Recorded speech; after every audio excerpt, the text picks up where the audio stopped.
Grabe! First quarter pa lang ng taon, pero napakadami na ng smartphone releases. Pero, ang tanong, anong meron dito sa smartphone na pag-uusapan natin ngayon na wala sa mga nagdaang releases?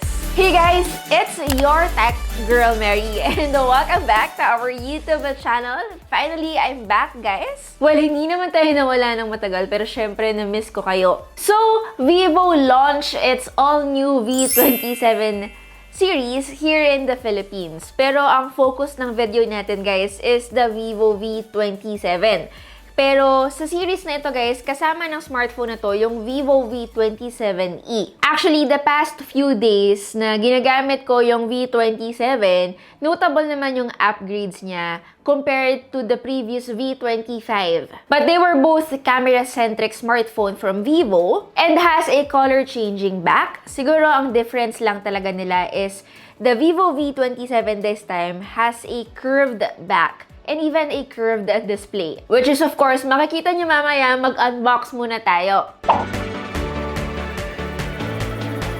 Okay, packaging is still very familiar guys. It's what I like, very minimalist. And as you can see here on the side, it says it's the Vivo V27 5G. Syempre, ang bubungad sa atin agad yung smartphone mismo. By the way, we have one variant for the V27 which is 12 GB of RAM na merong 256 GB of storage. And the retail price is 24,999 pesos. As you can see, very curved yung rear panel ng V27 which is very different doon sa flat na nakita natin sa likod ng V25. And hindi masyadong obvious sa camera natin right now pero medyo may pagka-marble yung design niya. And yung rear camera niya guys, kung mapapansin nyo, tatlo pero meron tayong flash sa pinakakanan which is what we will be talking about as well sa ating camera review later on. Anyway, aside from the phone, meron din tayong, of course, yung clear jelly case natin.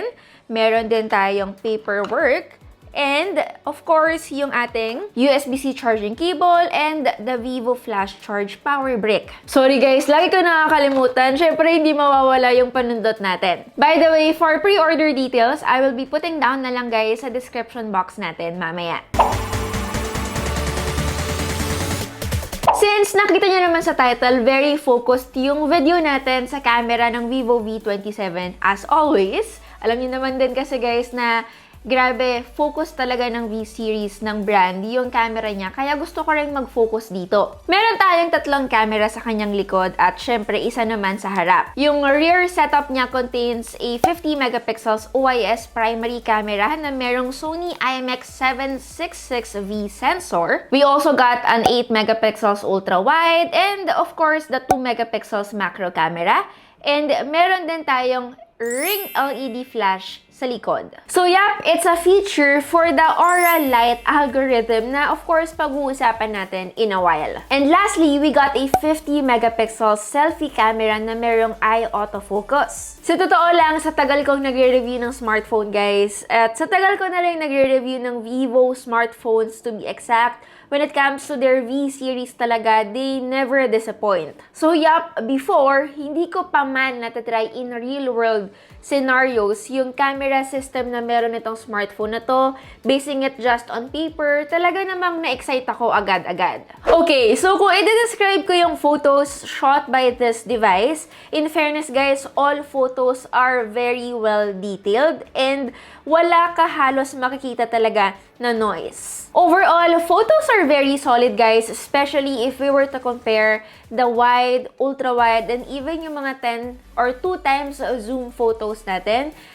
At some point, na-maintain niya yung kulay at again, brightness na gusto ko. And for me, yung photos niya is probably one of the best in class and yup, I can say na flagship quality level. Siguro mas okay lang if meron siyang dedicated telephoto lens, mas better yon. Pero again, if I were to describe yung mga 2 times zoom photos natin, they are acceptable level of detail naman. They have the usual contrast, dynamic, and even still has punchy colors. Just do take note, if you want to shoot 50 megapixel photos guys, go to the more menu and click higher resolution. Dito natin magagamit and mafu-fully utilize yung kanyang 50 megapixels main camera. And to me, mapapansin mo talaga yung amount of detail if you zoom in the photos. Now, low light photos. Isa rin ito sa pinaka magandang feature ng camera ng smartphone na to dahil sa totoo lang guys, mahirap talaga ma-achieve yung magagandang low-light photos kapag hindi naman ito flagship device. So to some, yung expectations nila mababa lang for a mid-range device. But with this device, the V27, in fairness, low-light photos are okay. Mapa-ultra-wide man yan, 1 times or 2 times. By the way, speaking of low light, sa night mode natin na option guys sa main menu, there is different styles na pwede nating pagpilian, which is I guess not new na rin naman to all, but again, it's worth pointing out. Also, meron din tayong automatic tripod detection kapag tayo ay nasa night mode. Kapag enabled to guys, the camera will know when the phone is steady enough para sa mga long exposure shots na gusto nyo between 5 and 10 seconds. Now, if you guys want more clear and natural portrait photos at night, meron silang tinatawag na aura light portrait and yun yung bilog na umiilaw sa likod na katabi ng kanyang triple camera setup. According to Vivo guys, ito daw ay mag-create ng studio level soft lighting effect. As for me, well, it did help. Actually, guys, sobrang helpful niya kapag sobrang dilim ng mga scenarios. But of course, to keep it short, it works as a flash, pero again, mas malakas lang and also mas helpful kasi yung shape niya ay pabilog nga, parang ring light. Well, makikita nyo rin naman dito sa ating comparison photos, yung pinagkaiba ng itsura ng photo, portrait mode, and yung portrait mode naman kapag naka-turn on yung kanyang aura light portrait. Now, isa sa pinaka-paborito ko probably on this phone is how good its selfie photos are.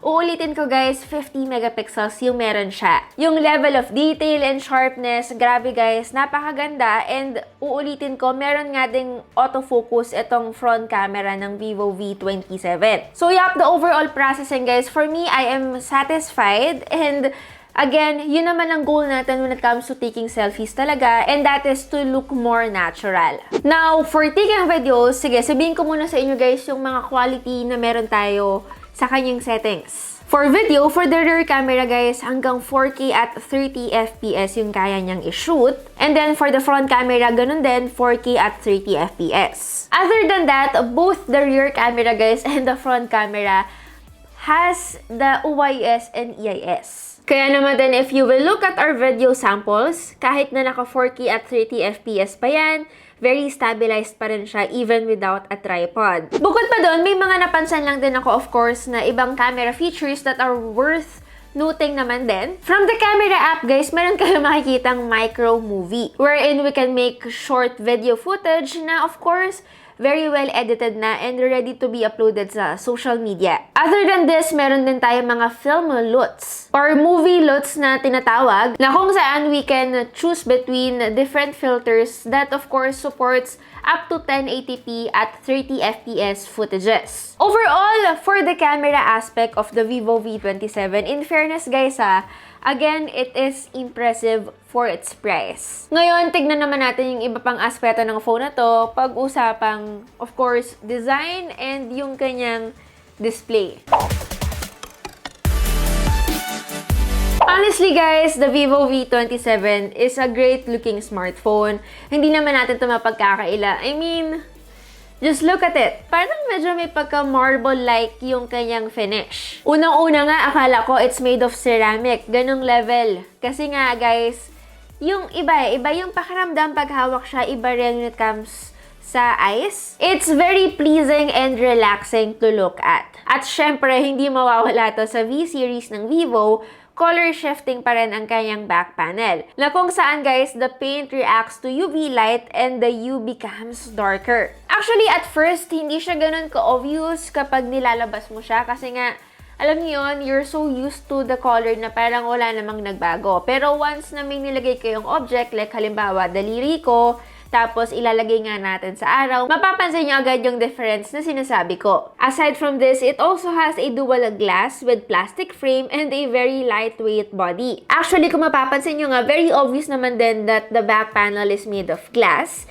And speaking of, emerald green guys yung tawag nila dito. It's not as green as you see it now, pero again, if we will put it under direct sunlight, magiging mas obvious yung pagka-emerald green niya.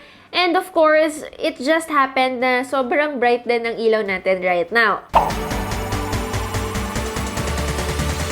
Okay, so now that we're done talking about yung kanyang design sa likod, yung kulay niya, kamusta naman yung kanyang curved display? I think this is also the thinnest 3D curved screen sa lahat ng Vivo smartphone na nakita natin. So yup, not very extreme yung kanyang pagka-curved to the point na magkakaroon kayo ng accidental touches. It is just the right curve that I want. Now, to be exact, meron tayong 6.78 inches of Full HD Plus AMOLED panel na mayroong 120Hz refresh rate and of course HDR10 Plus content.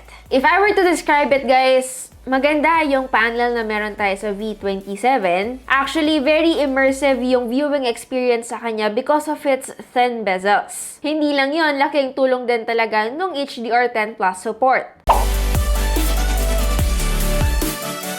So, kung panalo yung camera, display, how about the overall performance, Mary? Baka naman hindi yan ganun kaganda. Well, actually guys, kung pag-uusapan naman natin yung ganitong aspeto ng phone na to, hindi rin naman siya nagpatalo. This phone has the MediaTek Dimensity 7200 na merong 4nm chipset. And of course, with 12GB of RAM, plus 8GB extended RAM and 256GB of storage. Yung chipset na meron na tong phone na to, hindi siya yung sobrang premium na tipo ng chipset na nilalagay sa mga smartphones. Obviously, not Snapdragon 8 Gen 1 level. But again, to me, so far, it is performing okay, especially for a upper mid-range device. Especially when it comes to stability and thermal handling. Siguro laking tulong na lang din guys nung kanyang game boost mode na feature na usually we turn on or use kapag kami ay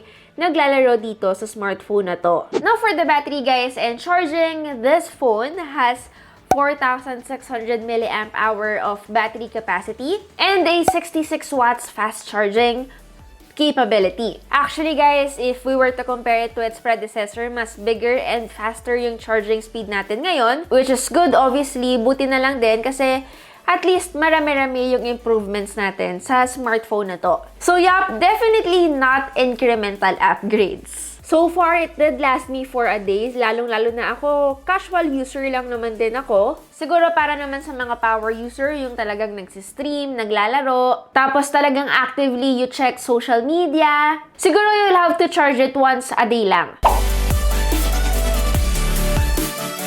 Okay, final verdict. Ayan, nag-aayos na tayo dahil patapos na yung video natin. Honestly guys, the phone is actually hindi nga not bad. It is indeed an impressive device for its price. Nung nalaman ko na malapit na silang mag-launch, medyo nalungkot ako kasi ang konti lang talaga ng pagitan from the Vivo V25 series. So, kapag medyo maiksi lang yung pagitan, alam niyo yun guys, medyo ang bilis ng mga pangyayari. But, since hindi incremental yung mga pagbabago, medyo madami-dami, it deserves a closer look talaga. Siguro kung medyo specific lang kayo when it comes to its speakers, since isa lang yung speaker na meron tayo sa phone na to, yung nasa ilalim lang at hindi siya stereo setup, the Vivo V27 has a very unique rear panel. Very impressive yung selfie photos natin sa kanya. Even yung quality from the main camera, I would say flagship level photos. It has good OLED screen na again with 120Hz and HDR10 Plus support. Ang kinagusto ko pa dito guys, 12GB of RAM automatic yung makukuha natin with the price of almost 25,000 pesos. Actually, 12GB is already enough but since meron nga siyang 8GB dynamic extended RAM, mas okay. Hindi ko rin pwedeng makalimutan, impressive yung charging speed ng device na to. Probably because hindi rin naman ganun kalakihan ang battery life niya. 4,600 mAh, not super impressive, but again, tama lang. Siguro guys, overall, talagang malaking tulong yung sensor na meron yung camera, or should we say, to be specific, main camera ng device na to. Kasi again, no matter how huge the megapixel this phone has, hindi magiging maganda ang resulta niya kung hindi rin naman maganda yung in-input nila na software. So yeah, that's basically it. Sana hindi nabitin yung ilan dito kasi guys, promise, I really enjoyed using this phone, especially yung kanyang Aura Portrait algorithm. So yeah, again, it's your tech girl Mary, and see you on our next video. Bye guys!